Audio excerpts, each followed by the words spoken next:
Welcome to the 15th edition of our podcast series, Talking Data, which offers timely insights into macro data and its impact on the economy and markets. I'm Kristen Radish of Arbor Research and Trading, and I will be today's moderator. Today's podcast features Jim Bianco of Bianco Research and Ben Breitholtz of Arbor Data Science. Today, we're going to focus on the bond market and yields. Jim, with rates moving higher, it appears that the bond market is waking up. For the first time since June 2020, the 10-year yield has surpassed 0.8%. If one believes lower for longer, how high will Fed let rates go?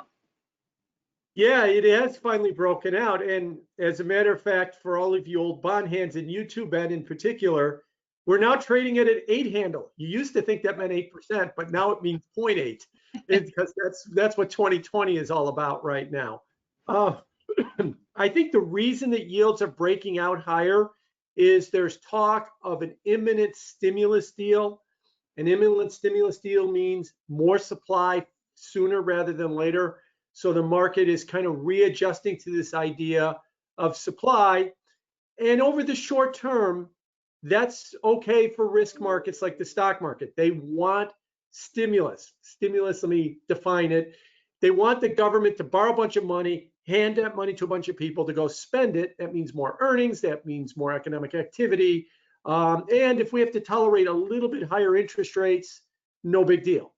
Now, the question is what is a little bit higher? Do we keep going from here? I think anything under 1% is no big deal. When you get above 1%, you start to notice. Get above 125, I think you really start to notice. Those are kind of rough estimates on my part as well, too, as far as where we're going with interest rates. Before I talk about longer term, what it means, Ben, did you want to throw in any comments on now that we've hit the illustrious 8 handle, according to the 2020 definition? Yeah, I mean, this so far, really, I think the media investors are getting so hyped up. But in reality, we haven't moved far at all. We still have that 0.895 high from June to exceed. And so if we get this, and if we do get this 6-month breakout, how important really is that? Historically, if you look back to the beginning of this century, we've had, when we've had these kind of breakouts in the past, we've never really exceeded more than 50 basis points from that point over the next 100 trading days or so. So, in this era, really, look at maybe the early 80s now, in particular 2000 to now, bearish breakouts have been, better setups to be buyers of treasuries rather than sellers, over the more kind of medium to long term, looking 6 to 12 months out. I'll say that I think that there is some inkling of inflation expectations rising and helping cause a portion of this jump in yields, just like you kind of alluded to with fiscal stimulus. But really, there's been no connection yet at all between TIPS break-evens or inflation expectations and risk assets. And like, for example, you have the VIX versus U.S. 10-year TIPS break-evens, their correlation, which shot positive back during Volmageddon in early 2018 and caused quite a ruckus. Right now, we're not seeing that kind of positive correlation in the least. So the point at which the rise in yields start to hurt, I think, is when you start to see that connection, and that connection is just not present yet. By the way, I love the word Volmageddon, even though I still don't know how to spell it, but that doesn't really matter. I don't think anybody knows how to spell it. No. I agree with you. One of the arguments that I've been making is 2021 is going to be a story of inflation. And either way, I, in previous podcasts, have expressed that with all of the stimulus and pump priming that we've done and the central bank easy money and the reduction of stuff because the economy is contracted, we should see a pop in prices higher in 2020. Okay, that's my view. If I'm wrong, I still think that's a significant story because with all the stimulus and the pump priming and the reduction of supply, we still can't get, inflation moving. And it begs the question as to whether or not multi-trillion-dollar deficits will be the order of the day, because if you could do it without any inflation, why would you stop at that point? So as rates go up, and I agree with you, right now 85 basis points, 83 basis points on their way to maybe breaking out above 90 basis points. that's not going to get the needle to move yet. But if it keeps going in that direction as we move forward, post-election, end of the year, into the first quarter, if it keeps going higher and higher, like I said, over 1, maybe start reaching 1.25, we might have a story then to discuss as to whether or not this will be the time that you see that the breakout in yields actually leads to higher yields. We've had for the last 39 years a massive bull market in bonds. So that's why I think every breakout higher in yields failed, because we were in a primary bull market, lower yields, higher prices. Question is did that bull market end in March?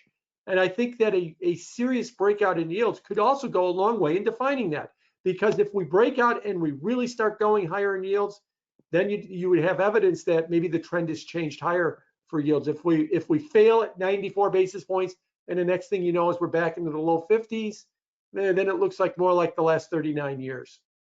Yeah, and so getting to that second question about the stimulus deal and kind of how you started this, Jim, I think that there's a lot to the stimulus story and the election, the Biden win, in that if you look at surveys of Treasury investors, you look at COT, which we've discussed, the commitment of traders report with the long bond, or you look at swaption, which I like to look at in the premiums of, what is the probability of a 25 basis point rise versus 25 basis point drop.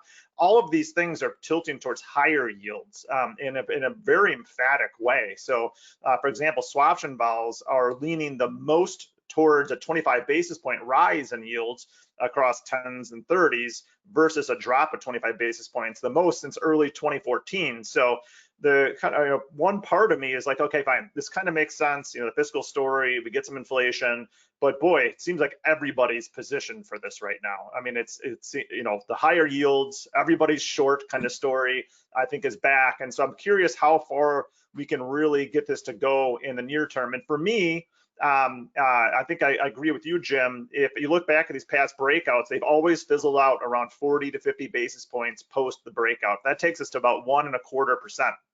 So that is kind of the magic line in the sand. If we break that, we've done something different than anything that's been done this century. And that's where it gets interesting. Just a quick word, and we'll move on to our second subject about everybody being positioned bearishly. Yeah, I get that, and I see that too. But in looking at things like the COT and some of the other data, what it typically happens is when you have a big secular change, everybody positions, in this case bearishly, bonds sell off, they're all right, they all book a profit, and then the market really sells off and they leave like most of it on the table then at that point, because they don't think that they should let the position run and run and run. That's usually why, if they're all positioned for it and you think that there's a big change in trend, that may not stop it. All right, they'll be right here at the turn, but then just for a little bit, and then they take their profits and go, look how smart I am. And then 6 or 12 months later, you go, man, look what you missed out on because you got out of the trade way too early. But again, that's if we have a big change in trend. Let's move on to our second subject, Kristen. Yes, thanks, Jim. I wanted to change gears just a bit and highlight a few listener questions from this morning's conference call that you hosted. The first one is, should I add to my TIPS position now or wait until after the election? I'll jump in on this and then I'll let Ben go. Since our affiliated company is Arbor Research and Trading, which is a bond brokerage firm, yes, you should do any type of trade you need to do. Run, don't walk your nearest Arbor salesman and do a trade with them. But seriously, as far as TIPS break evens go, the trend since April has been higher. I suspect that they will continue to be higher as we go forward from here. And the caveat I'll give you is the Federal Reserve is the biggest buyer of nominals and the biggest buyer of TIPS. They have a vested interest, I think, now in showing a little bit more higher break evens because it helps fit their story, at least now. Later on, if they go too high, that might be a different story. And so I think you've got the Fed working for you on that trade as well, too. Ben, what's your thought about TIPS break evens? Yeah, so I deal a lot lately with the liquidity premium. There's no doubt that I think in my mind, that the jump in TIPS break evens up until a couple of weeks ago was all what you just said, the Fed buying, liquidity premiums just totally getting collapsed, turning negative in most cases. But I think the easy money was made and that liquidity premium drop. TIPS break evens, the 10-year from March through late August had a gain of around 12%. That's tremendous in TIPS break evens land. And for me now, there's three things I'm looking at in particular that I want to see if I was going to add to that position. One is inflation swap caps and floors. What's the probability of us getting to 2+% over the next 10 to 30 years? That's stuck right at 50%. Let's see that get above 50%. The other is, if you look at all the world's commodities, everything from aluminum to zinc, what percentage of them have a positive year-over-year gain? 50% of them. So we're right on the fence again right there. Lastly, if you look at all the different economies and how they're growing relative to their one-year trends, what percentage are actually above their one-year trend or one-year averages? That's 50%. So we have three big components that are right stuck on the fence. So I wouldn't want to make a big bet either way in terms of adding to it unless I saw those all start to trip. So you get economies to start more economies to grow above trend, get more commodities to join in on the rebound. And then lastly, you get investors to feel more gung-ho about 2+% inflation over the next 5, 10, 30 years. You get that, then you've got a lot of wind at your back, and that's the time to be adding the TIPS. Cool. Next question. Next question. There is a lot of confusion on MMT. How would that come into play based on the election results? Yeah, MMT, modern monetary theory, magic money tree. I'll say that descriptively, I think it's right on. And that is this idea that you can borrow to the point that you create inflation. They argue that is a much higher level than we think. Their argument also is the regulator of the economy, where we are comfortable with it being interest rates vacillating up and down, should be tax rates vacillating up and down. Fastest way to get rid of inflation, raise taxes. Fastest way to stimulate a slower economy, cut taxes. Cut them practically to zero. So descriptively, I think that they're right on. Prescriptively, is that something we should do? Politically, I think that that's almost impossible to do. Yeah, it's a great idea. Oh, look, we can borrow way more than we think we can borrow. We got a 16% deficit to GDP. That's the second highest in American history behind World War II. See, we could continue to borrow, cut taxes, and let's stimulate the economy. Yeah, and then when inflation comes back, good luck trying to raise them. That's the only argument that you would face there, is that the politics of it would become impossible. As far as how it plays in on the election, I think it already has. We have already gotten to a 16% deficit to GDP. Again, highest number since World War II. And we haven't yet seen any real concern from financial markets that that number is too high.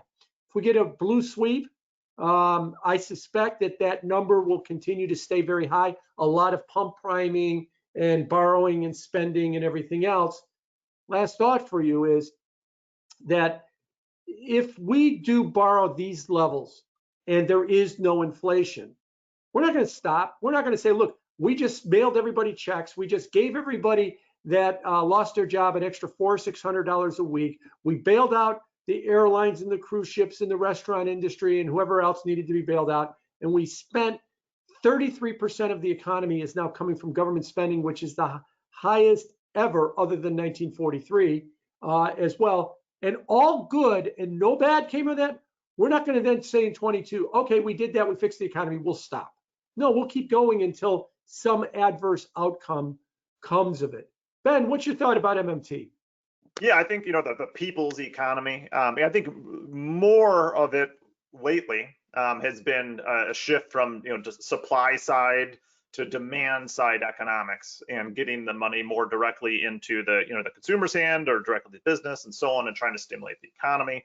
I think that, we haven't really even tested it. I think that, it's people say, oh, we're kind of doing MMT now, and not really. It's just that we're spending a lot of money to fill that output gap and to, basically take it, hopefully improve an economy that was in full stop for a number of months. So I think that the MMT is going to be tested here. I think in the not too distant future. Like you said, a blue sweep would create that opportunity to see us really push the envelope in terms of expanding deficits. I think there's actually a decent amount of ways left to go in terms of spending. Even if we're at 33%, as you said, I think it could go even further, because I don't think we're going to get that really tremendous rise in inflation, just because we have so many other components holding it down, like we always talk about, and we don't need to get into, but demographics, technology, and so on. But I think that it's played in the election. I think that it will, we'll see the curve potentially steepen. We'd see maybe inflation expectations continue to rise in the event of a blue sweep. But I think that, again, there's a lot of room there still on the spending side based on what we've seen so far with inflation. I don't think we've even really pushed the envelope or gone into full MMT yet. And there's a lot of confusion about it. I implore everybody to read Stephanie Kelton's book to get a good frame of reference. I think everybody in the bond market business should have read this by now, without a doubt. And we could do a whole call, probably a multi-hour call on this topic if we really wanted to. Yeah, I'd agree with you that there is a lot of confusion, starting with Jay Powell in 2018 when he made his emphatic emotional statement. The idea that deficits don't matter is just plain wrong. Well, Jay, that's not what MMT is about. Right, exactly. Statement, but that's not MMT. You didn't understand it in 2018, is what it is. And speaking of central banks, I'll just kind of tie it in with another piece of news. Excuse me, we had earlier this week.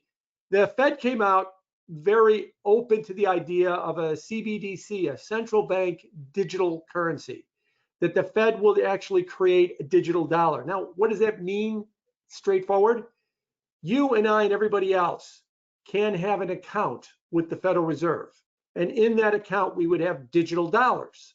And if that did become something that was widespread, hundreds of millions of Americans have accounts and stuff like that, that allows for stimulus to be more injected away from the financial markets and more towards individuals. Hey, we all have these accounts. The Fed could just inject, QE, instead of injecting it in the banking system, they would inject it into my or your personal account. And that sort of gets to modern monetary theory. What is the limit? I mean, to me, modern monetary theory is, what is the limit we could do this stuff without creating inflation? And their argument is, it's a lot higher than we think it is. They're already right. We're at 16% deficit to GDP. Even a year ago, most people didn't even imagine we could ever go this big on the deficit to GDP, let alone go this big without there being any immediate responses or impacts on inflation. So, between the blue wave and digital currencies and everything else, I think we're going to see us continue, as you said, Ben, kind of keep moving more and more towards that goal. And as long as there isn't an adverse reaction somewhere down the line, we'll continue to go there until there is an adverse reaction. Kristen. Yes, I would just ask, as we wrap up our podcast for today, if you could each just give your final thoughts. I'll go quick. Yeah, basically, I think the breakouts, the breakout we're seeing in yields, again, could have merit, but I go back to those three things I talked about. Let's see, better than 50% for three different components. Economic data changes across the globe, the swaption vols, let's see those start to price in inflation, and then let's see the number of commodities break above 50% that are producing year-over-year gains. We get that along with the breakout in yields, I think we have a real story. If not, it's going to be tough, because I think a lot of people are positioned for this. And even if we get to 1%, fine, as long as the VIX and TIPS break-evens don't see a positive correlation, I think things are okay. Lastly, I think the big line in the sand would be, I agree with Jim completely, 1.25%, because you look back at those past breakouts, we've never really pushed above that level since really in this century. Yeah, I agree with a lot of what Ben said. So Kristen, I'll just tease you for your next section. I think that the final thoughts are, the betting markets align with investors. And right now they've got Trump at 42% chance of winning the election. It's under 50. Trump has been under 50 for months. So I'm not saying Trump's going to win the election. They're just saying that it's a lot closer than you think. And that's where the investment markets appear to line up. Every survey of investors seems to align with where the betting markets are. The poll analyzers like 538, Charlie Cook at the Cook Report or the Economist magazine have it at around 10%. Trump is going to win the election, not at around 42. I've been watching the betting market since 1988 when they first came online with the Iowa political stock market. I can't find an example where the polls and the betting markets 12 days before the election were this far apart from each other. Now, be clear, they're both saying the same guy's going to win. It's just a big matter of degree. And I brought that up as my final thought, Kristen, because we're going to talk more about this live on Tuesday. So tell everybody about it. Yes, we will, Jim. Thank you for that. First off, thank you for our audience for joining us today. As a reminder, Arbor Research and Trading is an institutional research and brokerage firm that produces innovative research across a broad range of global fixed income, equity, currency, and commodity markets. Bianco Research and Arbor Data Science are our two most prominent research offerings. As Jim mentioned, we have a very special event next week. We're going to come to you live on October 27th, Tuesday at 2 p.m. Central Time. And we will be covering the election. So please join us. For further information on Arbor Research, Bianco Research, and Arbor Data Science, please contact Gus Handler at gus.handler@arborresearch.com.